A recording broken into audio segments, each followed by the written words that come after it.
top story now. We are getting some images. We should be able to see them pretty soon of Police Minister Bheki Cele arriving at the house of the innocent bystander who was shot dead, allegedly, by police yesterday during protests at Wits University.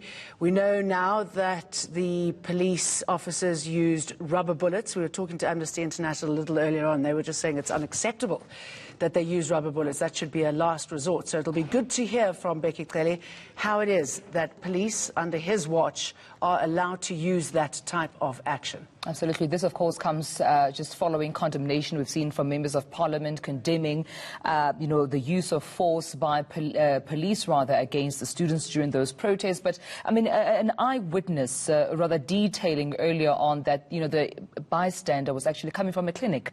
He was coming from consulting at a clinic, and that's when, of course, he was met by those stray bullets, allegedly, of course, at the hands of the police. So the minister there coming to meet with the family to convey his condolences, but also I can imagine, Jane, to assure that justice will be served. As we've seen with the outrage on social media, that's what everyone is calling for, that there needs to be justice for this man's life.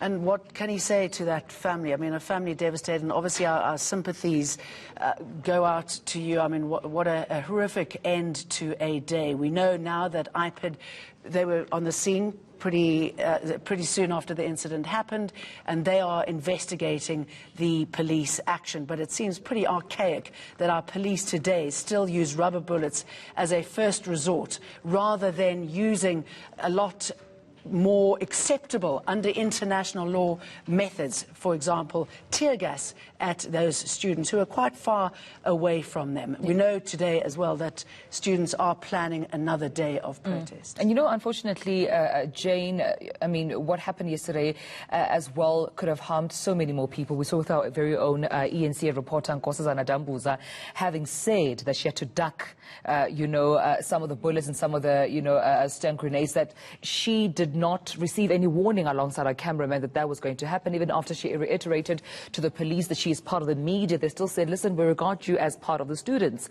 So still showing that nonchalance there. That, of course, being conveyed by our very own colleague, Nkosazana Dambuza. But those images there, as you can see, the police minister making his way, or rather arriving at, the 35-year-old man's family. This is the man who unfortunately lost his life. But let's cross over now to our colleague Silindelo Masikane, who has been there since earlier on, updating us on this scheduled meeting by the police minister and the family. Slee, I mean, we're seeing those visuals definitely of what looks like the police and, I suppose, his entourage, the police minister there at the family home. What's happening at this moment? What can you tell us?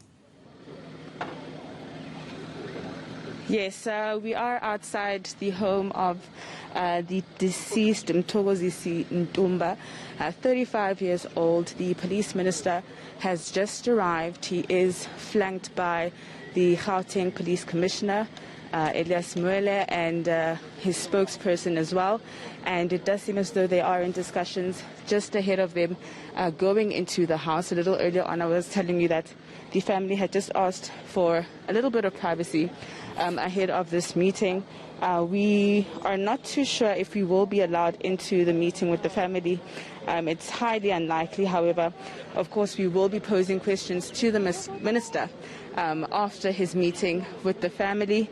And, of course, the details surrounding the death of Mthokozisi Ntumba are, of course, those clashes that we saw with police as well as students yesterday in Braamfontein. We saw how those clashes became extremely violent and how the police used what many have described as excessive force in terms of dealing with the protesters. And this, of course, resulted in the fatal shooting of Mr. Ntumba. What we know is that the Independent Police Investigative Directorate is officially investigating the matter. We understand that at least 4 police officers at this stage are being investigated, and that some ballistic reports are being done, as well as various reports. We know, of course, that many organizations have condemned the police action that we saw yesterday and called it very violent and unnecessary in terms of them dealing with these students. Let's just take a listen. There was a small engagement there with the family members of Mr. Ntumba. As you can see, they are closing the gate. Minister Bheki Cele has now entered the home and will be in a meeting with the family. We do expect them, of course, to be looking for answers in terms of what happened, just for the police minister to help them understand exactly why their family member is no more. Mr. Ntumba was at the doctor's offices yesterday. He was leaving the doctor's offices, and not even being part of those protests, he now has lost his life. Silindelo, thank you very much for that. Let's leave it there, and we'll wonder, obviously, what the conversation was when he comes out, if he'll give us any sense of how the family is feeling, but we can only imagine, and hope he answers those questions about police violence, the fact that even those in the media are considered as part of a group of people that they think it's fair enough to attack.